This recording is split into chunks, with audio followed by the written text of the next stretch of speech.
third quarter. What happened beyond that point? Yeah, great job the way we come out of the half, to get up 15, and I think, that's exactly where you want to be on the road.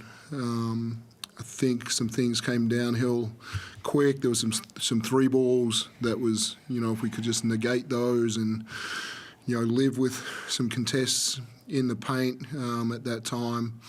So we look at the defence, but, we only scored 14 in the fourth, and I just thought, there were some decent looks there, but, there's a sharpness to our offence that from that 5-minute mark of the third period that needs to be better.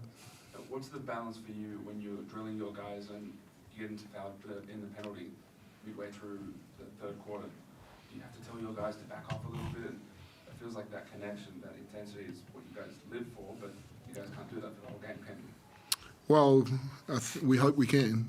That's what we want to do. But if that's resulting in, three of our key guys not being on the floor, we'll just have to look at. But I don't know if I thought there was 3 or 4, fouls that we can fix a lot. They were after an error or different things, charges. There's 4 or 5 fouls in discipline that not from being physical or connection and stuff like that. So I think if we get rid of those, I think we still have some people in the game. What did you make of the unsportsmanlike call on Delhi at the end of the game? Yeah, I haven't watched it, so I won't comment on it. Obviously, you feel like that in some ways decides the game, so it has to be pretty severe. So we'll have a look at it, and nothing we can do about it right now. But yeah, disappointing that it was called. Chris, usually you hold a team to 82 points, probably get the win. What happened to your offense, the team's offense, especially in the fourth quarter? They let you guys down. Yeah, we probably slowed down a bit, and they were able to score at a better clip, which, then we're taking out the net, running set plays, and just probably didn't have the pop and the intensity to it. It's especially when there's some foul trouble lurking around, you got to teeter that line, and we probably didn't do it well enough. Lost a bit of our aggressiveness. How do you not get caught up in shenanigans out there? They've got veterans, you guys have veterans. There's the sort of magnate foul trouble situation where you maybe want to try and foul him out. How do you not get caught up in the non-basketball stuff out there? The non-basketball stuff. We've just got to be better. It's on everyone individually to understand what's happening and not buy into it, not get caught up into it, not retaliate, and just stay locked into us. We got to be better at that, obviously. Dean, do you have a feeling your team maybe gets sucked into that a little bit? That's a Magna's on 3 fouls in the third quarter, and maybe the focus is trying to draw that next foul as opposed to just running through your stuff? No, I didn't really think that was a thing for us. I thought there was some moments in the game where we probably wanted a lot of reviews today, and it was like when, we just got to move on from those things quicker. Thought we just got involved in that a little bit too much tonight. Make sure we're ready for the next play, and that's been a little bit of our catch cry all year, is just next play, and so get our huddles right. It's loud enough here, it's hard to hear each other in what's going on, so any communication that you can get in the huddle right now is really important. How impressed were you that you guys were able to take that punch initially, the bunch of Crawford buckets, and then jumping on top, the crowd obviously, that you guys brought it back and got the lead obviously. How impressive was it for you guys to take that and basically stay composed?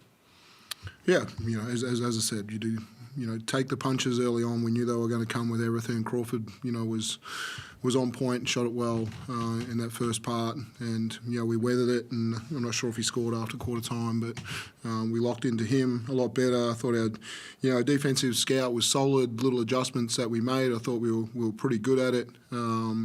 Again, we'll look back and there'll be 3 or 4 offensive rebounds that they score out of, and they won those ones today, and we won them the other night, so it's been a big factor in the games. in your mind, is it your preference that this next game is coming up so soon? Yeah, I didn't really enjoy the time between games. I would have liked to play, but again, we got bodies to take care of, and so I'm sure everyone got through that game well. So yeah, we'll review it tonight. We talk about it tomorrow, and hopefully have a absolute sold out crowd at John Cain. I think there's a couple hundred seats left, and it's going to be a sellout. So yeah, look forward to getting back there. Delhi got back on the floor, but there was a moment I think he went to the bench, maybe went down on one knee. Is everything okay with him? Yeah, he's good. Yep. That's all from me.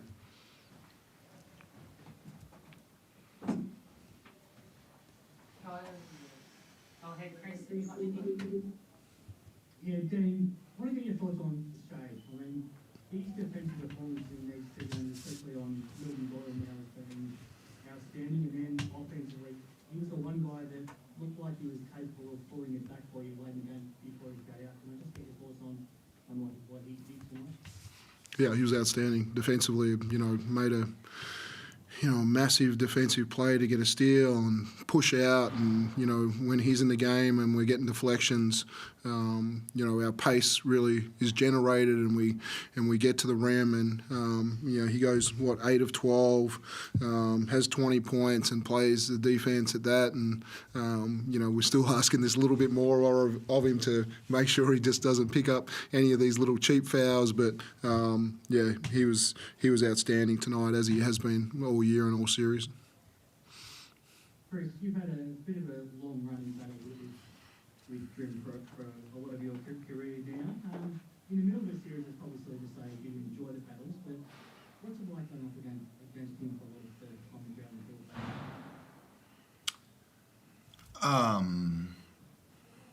field? It's just like playing against everyone else you play against, every other opposition.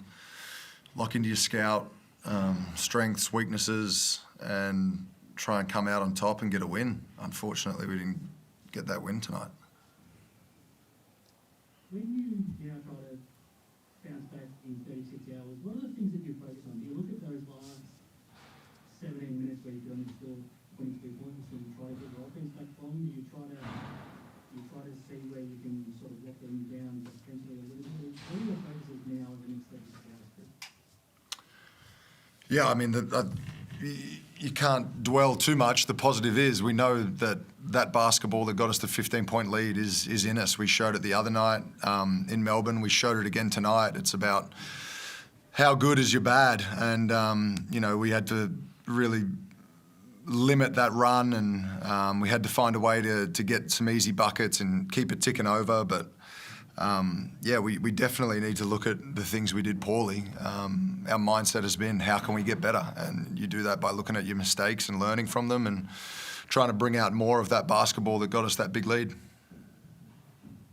Physically, it obviously has its challenges that are such a short turnaround, but you glad that it's such a short turnaround now for game 3? Yeah, you don't want to wait around. I'd play tomorrow if that's when it was. Let's get it going. Thanks, guys. Thanks. Thanks.